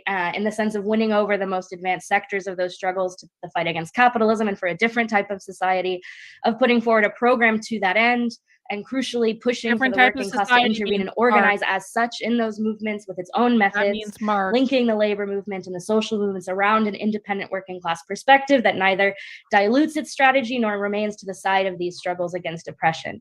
But before I get there, I want to begin by talking about the political train a little bit, building off of what Mary presented so succinctly and wonderfully, which is that we're facing a context in which the right is advancing an attack on democratic rights that is stronger than in the last several decades. Not just the right to an abortion, but attacks on the rights of LGBTQ people, particularly attacks on trans youth, attacks on teachers and the teaching of history of slavery and racism in schools, and on the right to vote as well. Contradictorily, the era of neoliberalism was marked by the advance of some social rights, particularly for LGBTQ folks. But this came in coordination with the worsening living conditions and attacks on the working class and poor more generally. Now we see that dynamic gradually being reversed as the failed project of neoliberalism gives way to crisis after crisis, and US imperialist hegemony continues to decline in ever more convulsive ways. These attacks have accelerated, of course, just months before the midterm elections, in which the political crisis that has marked the US regime for over a decade will be in full view. With these reactionary policies at the center of the debate, the elections will be a barometer in many ways for the continued influence of Trumpism in the Republican Party and for the struggle for influence between the traditional leadership of the Democratic Party and its progressive wing. And of course, the fact that the decision was leaked at all, something unprecedented in the modern history of the Supreme Court, shows exactly the level of crisis that faces the regime. And it dealt a severe blow to the legitimacy of the Supreme Court and the Democratic Party. But the overturn of Roe v. Wade marks the most concrete and drastic attack on reproductive rights to date, and one that, as we all know, could pave the way for the rollback of many more democratic rights that have been at least nominally established. This onslaught, of course, has accelerated in recent years, mostly in response, I think, to the emergence of Trumpism on the political scene. And while the right is advancing these attacks to appease its base, as Mary said, we can't underestimate the complicity of the Democrats, who have historically used abortion to mobilize people to the polls every election cycle and contain discontent. And here I want to turn to the question of the reaction in the streets, since this is relevant to those of us here who realize that an independent mass movement, free from the Republicans and the Democrats, free from the Hang on.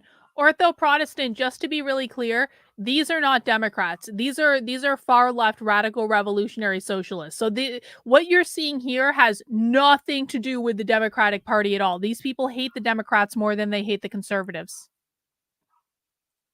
Their allies and the NGOs and the unions is the only way to protect the right to an abortion, to protect trans rights, and fight against attacks on all of our rights.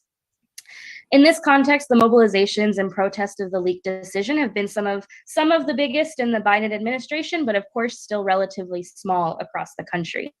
The biggest demonstrations are taking place in cities like New York, where the right to an abortion is safe post Roe v. Wade. And even though over 64% of people in the US support Roe v. Wade, that support has remained relatively passive and has been able to be contained by the traitorous traditional leaderships of these movements, misleaderships of these movements in the Democratic Party, and again, the NGOs and unions. And so to that end, and like in line with this, in light of the overturn of the leaked decision, in light of the leaked decision, the Democrats haven't mobilized their base in the streets to protect abortion rights as they did when Trump was elected in 2016. It's increasingly unlikely that they'll do so even after the decision is leaked. Though, of course, the situation is still open. For their part, the reproductive rights organizations such as Planned Parenthood, the Women's March have called for mobilizations, but aren't calling for the defense of Roe v. Wade either. Instead, they're waiting for the decision to be overturned, and their solution is simply to mobilize to the polls to vote for Democrats in November and to ask for donations to bring people seeking abortions to states where abortion will remain legal, or to collect funds for abortion pills.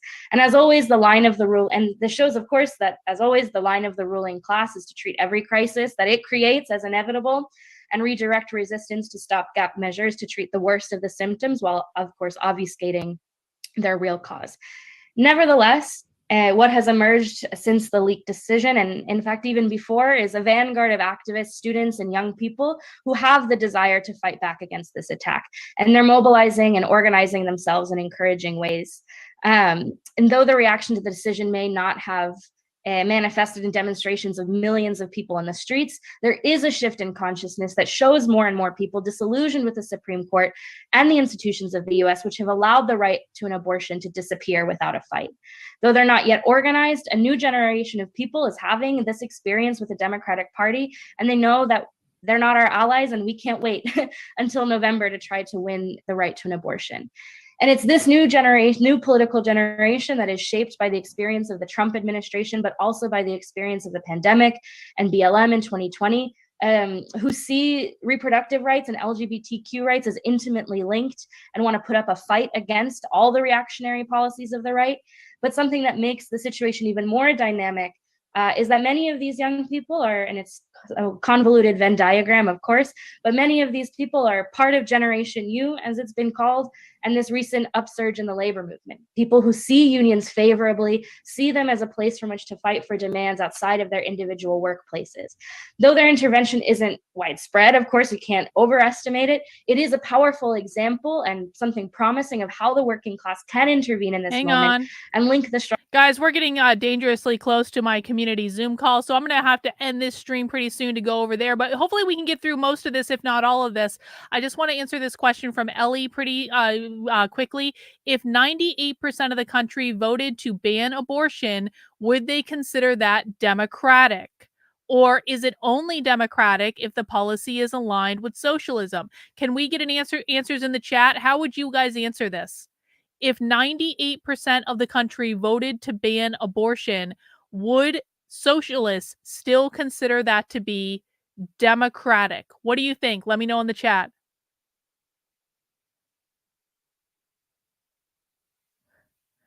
Great to have you, Ortho Protestant. Hope we see you again. No, they would not think that it is democratic. No. No. No, it's not democratic. The only things that they consider to be democratic uphold the socialist state.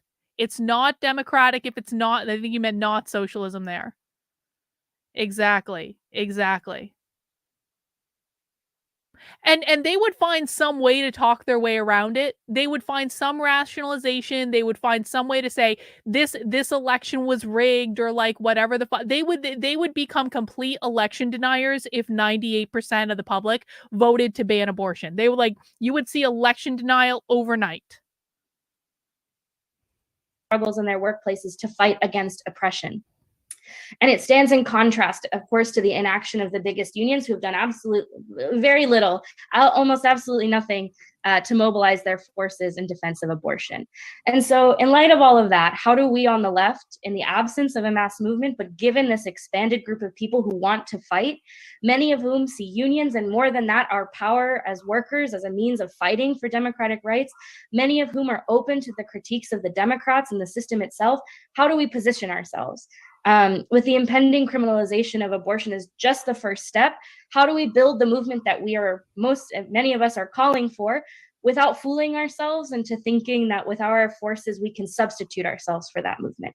And obviously, like, I don't have sufficient answers to this, but I do want to pose some things for discussion, and rather than focus, get mired down and focus on particular like tactical questions, I want to propose, a perspective that's, I think, crucial for us to discuss amongst the left and rally around in terms of expanding the movement, building an independent socialist feminist pole of attraction, and uniting the struggles of the fight for reproductive rights, for the struggle for trans rights, with the promising developments in the labor movement. Because in the absence of a huge movement in the streets, there's a danger to fall into sort of a radical wing of the liberal logic of simply adapting to a post-Roe reality, one that it's in its more progressive form relies on everlasting resistance and mutual aid as a strategy, not tactics, as a strategy in and of itself for protecting abortion rights. And indeed, I think, like, as we've seen, much of the reaction to the overturn of Roe v. Wade and other of these attacks, like the Don't Say Gay bill and all of these things, have taken this form in an effort to sort of like do something now, to take hold of that effort to fight, right? Organizing networks for people, again, to get transport to abortion clinics, funds for abortions and abortion pills, et cetera. And I would argue that it is a central task for the left to resist this sort of logic and focus on pushing for a perspective to expand our tasks, to take up the political struggle that is at the heart of these attacks on democratic rights, and in doing so, expand the movement into a force that is actually capable of defending abortion and other rights, that can mobilize en masse to defend against all the attacks of the right. That's why the demand that many of our organizations are putting forward, that of making a law for free, safe abortion on demand, is so central, right? To organize that logic.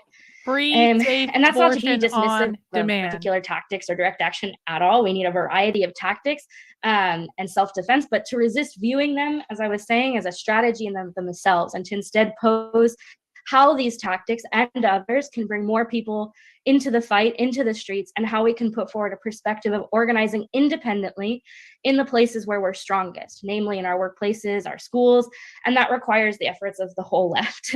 And for this, I would argue that we have to use the examples at our disposal, international examples, to show that mass movements work. And they All right. We got to end there today, guys. We made it almost to the end. We're only a couple minutes away from the end, so I don't think we're actually going to miss much. But I do think this was actually a really productive stream in the first part, in really like showing people why the socialists support abortion or reproductive justice in terms of like how it relates to capitalism and the nuclear family and all that stuff. I think we got a lot of good stuff out of that. I also think they showed explicitly how abortion relates to trans rights, and in a way that I hadn't thought about before, which I thought that was good as well. So I appreciate that. Online subscriber says, your actively unwoke book has more answers than Ted Cruz so far. Oh, I am shocked. I am shocked at that. I am shocked that my book, which is actually researched by me and grounded in reality, has more answers than Ted Cruz's ripoff. Fucking Ted Cruz's book is a ripoff of my designer book. Okay, Ted Cruz wrote the designer ripoff version of my book. I mean, I'm just gonna say that. And of course, that's the one all the conservatives are talking about, because Ted Cruz is just so amazing and he's going to save us all and he knows everything about the left. And oh my God, like, can you, like, don't worry about that other book that was written 2 years before Ted Cruz wrote his book. Just like Ted Cruz's book is the best. Okay. Okay. All right, guys, that's all we have for today. Now, as a reminder, tomorrow, we have a very special spy stream tomorrow. For supporters only, we are infiltrating a queer, sex-positive activist training. And it's going to be great. It's going to be cringe. It's going to be like, I cannot wait for this. This is our not safe for work spy stream, okay? Not safe for work. If you are offended by things like kink and BDSM and polyamory, maybe just skip this one. Beth, I don't know. If you can handle this. I don't know, Beth, you might succumb. to the impropriety of it all. We're going to be infiltrating that tomorrow, guys. I will be sending out information to the people who do support the work I'm doing on my Substack, which is Carlyn, KARLYN.substack.com. And if you want to get access to that, head over to the Substack and you can sign up for $8 a month or $80 a year. I need like 25 new supporters by the end of the month to keep me on track to hit my year-end goal. And all of this does go to fund the work I'm doing. Now I got to go chat with some of my supporters because I'm already 1 minute late for my supporter Zoom call. So if you want to join us in the supporter Zoom call, head over into the Unwoke Roundup email and then scroll all the way down to the bottom. And it's a long one this week because I did a lot of stuff last week. But if you scroll all the way down to the bottom, underneath this red box is going to be the Zoom link where you can join me for a supporter call right now. And we do them on Wednesdays at noon as well. These are private. These are unrecorded. And I'm going to go hang out with my supporters now for a little while. But I will see you guys tomorrow. I think we will do a normal stream in the middle of the day. But we're definitely doing Spy Stream at night. And then, of course, we have nothing remotely controversial after that. It's going to be a big day tomorrow, guys. Make sure you get into it by signing up as a supporter on my Substack. All right, guys. Take care. We'll see you soon. Bye.